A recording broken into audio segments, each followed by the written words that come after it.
Big red. It's big and it's red.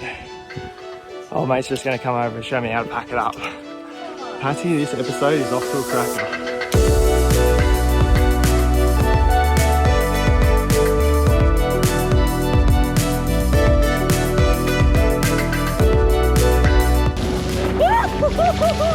For some reason it's just clonked out.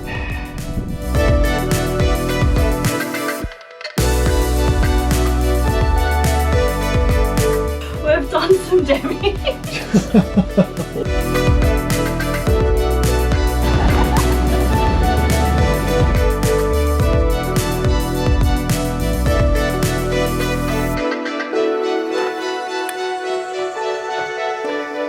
Well, here's the whole reason why we run up to Perth in such a screaming hurry. So I've actually been looking on Marketplace for something like this, a true kit adventure boat, for quite some time. It just so happened the perfect one. I wanted a red one, I wanted a 4 metre, and I also wanted a 15 horsepower 2-stroke outboard. And this whole kit, including the motor slide, come up. So we run up to Perth, as you saw in the last episode, over a couple of days. And now we've trailed our way back down to Busselton. This is its first maiden voyage, so the first time we're taking it out on the water. So hopefully this thing doesn't play up and everything goes to plan. And the Busselton Jetty is just a few kilometres down there, so we'll go and have a look.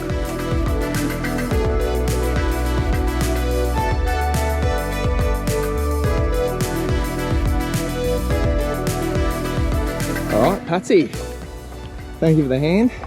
It's actually really quite simple and easy to set up. Total run time on that time lapse was 20 minutes, so I'm a bit sweaty. It's a little bit strenuous lifting a 30 kilo motor and doing a bit of pumping, but realistically, that's pretty quick and easy. Compared to getting it off the roof, I think it takes just as long, if not longer, to get a tinny off the roof and set up. So let's get out in the water and have some fun.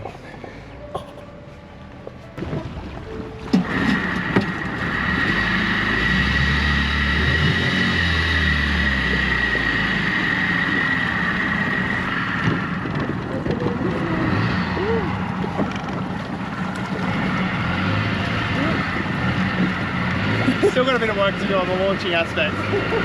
Oh. We're on a boat. I'm on a boat. I've been searching for someone for all my life. I keep on wondering where you hide. Nobody knows. I've been waiting. This is the Busselton Jetty, the longest timber pole jetty in the Southern Hemisphere. It extends out in the ocean over 1.8 kilometres and was used as the main point of trade in the area for over a century. After the last commercial vessel in 1971, the jetty was closed. Government maintenance ceased and it began to deteriorate. Busselton Jetty has survived Cyclone Alby in 1978, wood borers, weathering, several fires and the threat of demolition to have become a major regional tourist attraction. If it weren't for the local community rallying behind this landmark, we may not have this pristine relic of the past to enjoy today. The jetty features an underwater observatory or aquarium, one of only 6 in the world, which is situated right near the end where we were diving on this day. The warm waters of the Leeuwin Current bring tropical fish and coral to the area, all the way from northwestern Australia. This marine life takes refuge in the 8 to 10 metre depths off the end of the jetty, congregating around pylons and 13 of the underwater sculptures which form part of the diving trail here. Despite the less than ideal visibility, it was still an awesome way to spend our first morning on our new boat.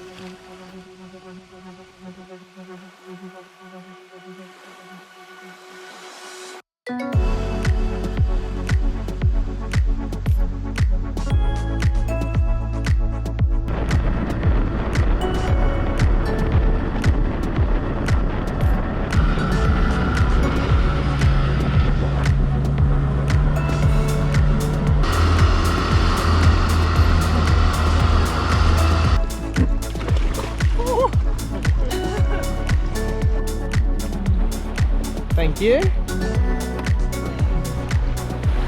that good? Mate, is that good? I didn't even have to wet my feet. Well, I did. That's your first beach flip. Yeah. We're part of the upgrade from the paddleboard, hey? Yeah. All right, here she is. Our 4 metre true kit Discovery. So this True Kit, they're made in New Zealand. They're an inflatable boat. It's all inflatable. It's really what we looked at. Like, I've been watching a guy on YouTube from the Gold Coast for like, I don't know, 5 years or more. And I always thought it'd be a great alternative to a rooftop tinny when you're traveling around Australia. Yeah, we've gone with the 4-metre boat. That's the biggest boat in the Discovery series. Perfect for diving, which is what we'll be doing with it mostly. And yeah, I found it on bloody Marketplace. I just was a little bit worried about purchasing a second-hand two-stroke. You don't know where they've been. Western Australia, a lot of salt water. Pretty much only salt water in Western Australia. And buying like a 10 or 12-year-old motor always presented challenges. It comes as a package, so I bought the motor slide, the hull and the engine all as a package. If you're wondering, I paid $6,000 for it, which is probably on the higher end of the spectrum, but because it comes as a package, it just made it easy for me, and we could go to Perth and do it in one day. Yeah, this is a 2-stroke Mercury. It's got plenty of punch, but I will need to get a better propeller for it. I need like a cupped stainless steel propeller really to get the performance out of the boat, and I knew that, so that's no surprise to me. It's just that I haven't had time to order one just yet. It comes with these wheels, so these wheels I can drop down and literally just pull it up the beach, so that is going to come in handy when we're on the Ningaloo. I don't need a boat trailer for this, because on the Ningaloo we've got bookings for like 2 weeks in some places, and I will just be able to pull it up into our camp and forget about it. It's so easy. You don't need a boat ramp. It's really light. Like, this completely set up right now, it would be probably 80 kilos, maybe 85, 90 with the diving gear and the esky, with all our offshore supplies like our EPIRB and our flares and all that good stuff. So yeah, really awesome. They're a super safe boat. It's got 5 different sort of chambers in this boat, so if you puncture, say, this back section, you can still get yourself home. Yeah, super happy with it. So like, we've just taken it out for a bit of a run this morning, just to really take it for a run for its first time, and I'm really happy with how it's all come together, because I was a little bit stressed out with this motor if it would be a lemon. I did my due diligence. I watched a few YouTube videos on what to look out for with 2-stroke motors. They're really quite simple in their design, but I just made sure there wasn't any like sort of discoloration on the cylinder head, which is a sign that the engine's been overheated. There was none of that. Spark plugs look good. I did a compression test on it. That all come back good, and also checked the gearbox oil, so that was fine. It actually was brand new. Because it was brand new oil, you're not going to be able to tell if there has been water in it, because it wasn't milky. So yeah, that's our boat. It's so awesome.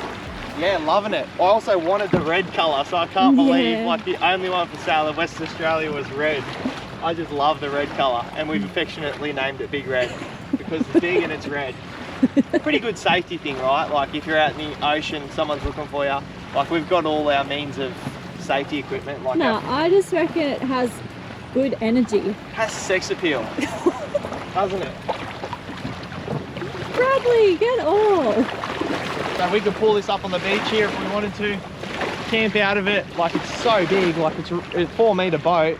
You don't see many people traveling around Australia with a 4-metre boat. You have to have a pretty big setup. So for us to be doing it in our little Land Cruiser is really cool. Let's head on back to the ramp. Pat's in. They're coming to see us! There's one! It's right there! Let's just see if they'll go on in front of the hull. There Oh, they're doing it. They're doing Oh it. my god! Oh my god!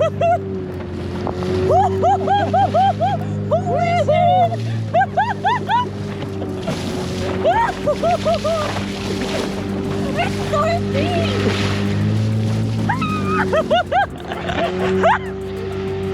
Oh my god!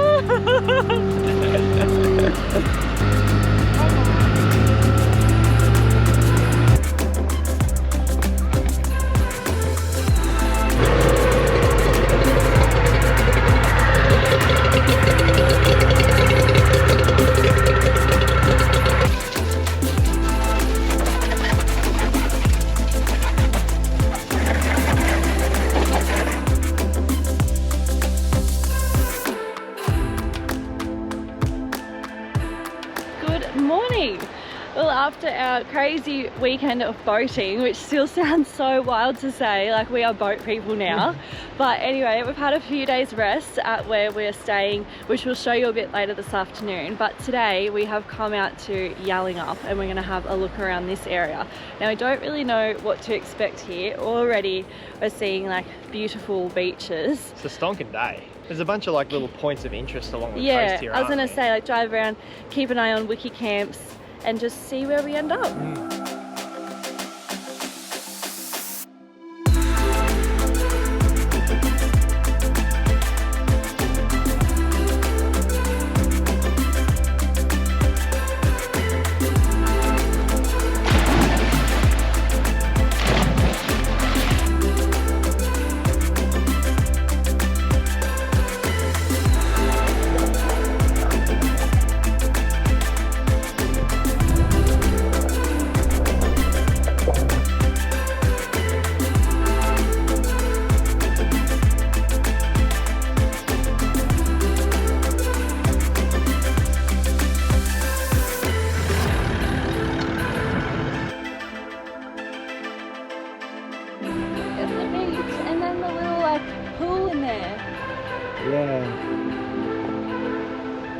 Pretty nice day. Look at this watercolour. You just can't beat Western Australia, can you? No.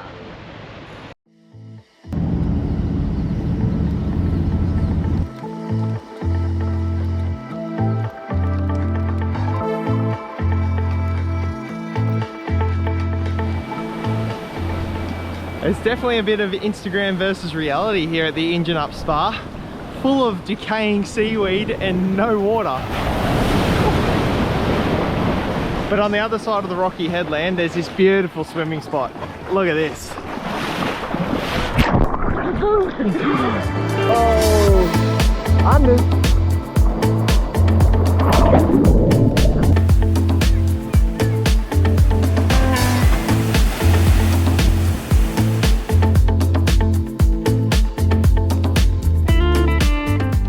So this is the campsite that we've been staying at while we're in Busselton.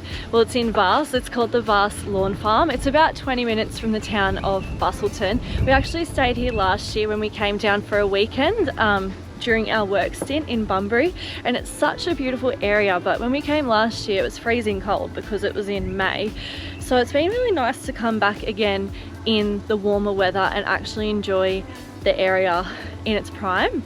But this campsite we came back to because we loved it so much last time. It's only $25 a night for like self-contained caravans, and you get so much space, nice green grass, you get this nice outlook over on the paddocks, and we usually have cows. The cows are over there. We get the cows walk through, which is really nice. But yeah, we've just been enjoying our time here. I think we're going to stay here for 8 days. So that's kind of a long time for us to be at a camp, but when you find a good one like this, we're happy to just plonk ourselves here and do lots of day trips from the one spot rather than moving all around. But every afternoon this week it's been so hot that it's just been too hot to even cook dinner. Like, we've literally lost our appetite because it's so hot. But today it's actually dropped off a lot. It's a nice 25 degrees, so we are finally cooking a dinner. Yeah, get some nutrition. We've missed quite a few dinners this week just from the heat. Perth has been in a bit of a heat wave, and we've like sort of come on the back end of it, so we've only sort of got 4 days of 30-40 degree heat, so that's enough for us. But yeah, we're going to cook a nice dinner tonight, watch the sun go down and enjoy the serenity. Certainly.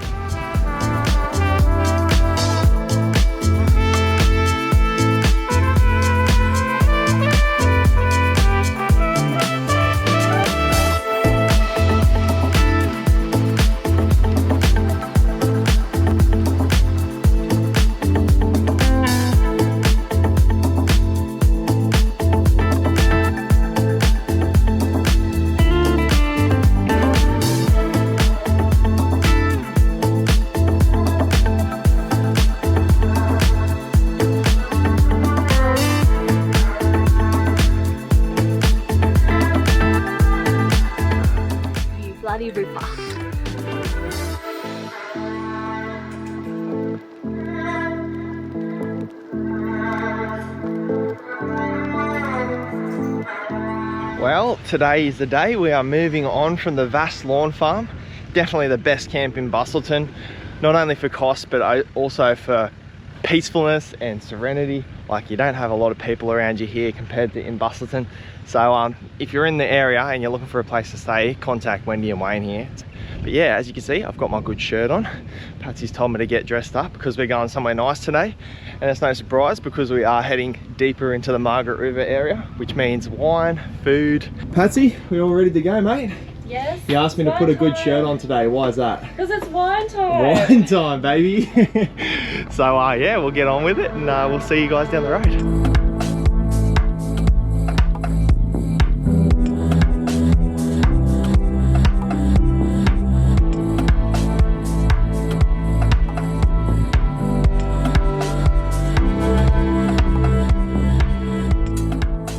We spent our week in the southern half of Margaret River, taking advantage of the awesome wineries, breweries and eateries throughout the area. We broke it up into 3 days and cherry-picked a few different places to hit on each of our exploring days. There is just so much to see and do in this area, from wineries to caves, chocolate factories and bespoke local produce markets. This place is seriously a dream if you love to delight your taste buds.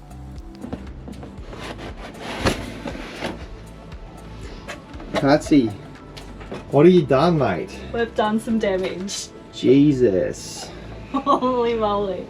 So we have gotten back from our day exploring Margaret River and we've come back to camp. Where we're actually staying at the moment is the Olive Hill Farm in Margaret River, and this has been an awesome spot to base ourselves for this area. It's only $30 a night and you get these really nice spacious sites nestled amongst the olive grove, and each site has its own little signposted name named after a bird, which is super cute. And I think we've got the pick of the bunch here because we're right in the back corner and it overlooks this beautiful valley, and we've been watching the sun go down each night while we're outside cooking dinner, and the cows, the sheep, it's got everything going on here. So it's been a really beautiful off-grid camp to stay at. I would recommend, if you're coming to this kind of area between like Augusta all the way up to like Cape Naturalist and across through Dunsborough and Busselton and that, it's, even though it's kind of close, there's so much to do in the area that I'd recommend you kind of break up your camps the way that we've done it this year, and we did the same thing last year. It worked really well. So at the moment we're staying at the Olive Farm in Margaret River and just nearby Jarvis Estate. You could pick one of those camps and that's a good spot to base yourself for like Hamlin Bay, Margaret River, all the way up to Yallingup kind of. It's only about 20 or 30 minutes up there, I think. And then you could go over to where we were earlier in this video, the Vasse Lawn Farm, and that's a good one to base yourself then for the northern part, which is like Yallingup, Dunsborough, Busselton area. So because there's so many like fooderies and wineries and caves and beaches and whatnot to do in the region, it's kind of good to break up and stay kind of at the two different areas. So would recommend that. But I think we're pretty buggered now after a day of wining and dining in Margaret River. So yeah, we'll sign out for the day.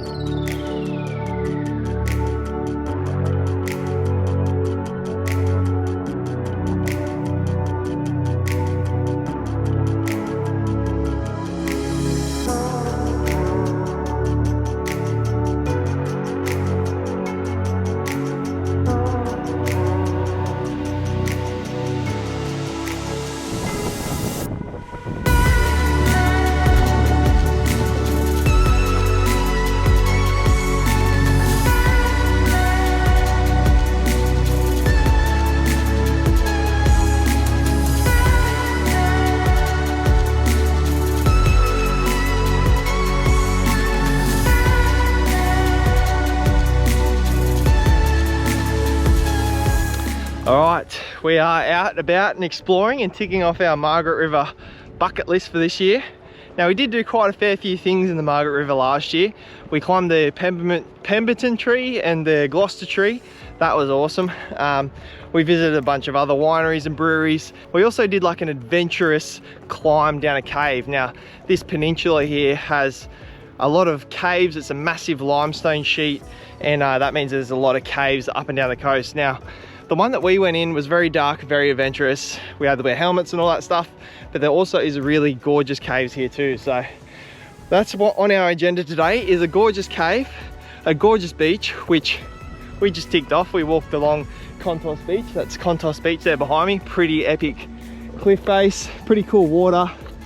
Although there is a lot of swell about at the moment, messing things up. But we did notice a cool little, this sand is very hot. We did notice a cool little rock pool down there that's nice and clean, fresh water. And it just looks really nice, and it's not in the crazy surf. So we're gonna go down there, aren't we, Patsy? Yeah. I've got to run because it's quite hot on the feet, and I'll see you down there. Let's come to the spa. This is, what is this, babe? The Contos Beach Spa, or is it Patsy Yeah. Spa? I think it's Come just for a Patsy spa Spa. day. Spa day. Kick back and relax.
Alright guys, well the sun is going down on another beautiful day here in the Margaret River. And our week in Margaret River. A week in Margaret River, but it's all coming to an end right now. That's it. We're heading north. We don't know where we're going tomorrow, so it's a little bit nerve-wracking, but you'll have to stay tuned for the next episode for all that fun and goodness. Thanks for watching this episode. If you've liked it, give us a like, drop a comment below, and we'll see you in the next one. Bye guys, peace out. It's windy, hey? It's very windy. We're going back in to hide in the van. I've got approximately 3 tons of dust in my eyes.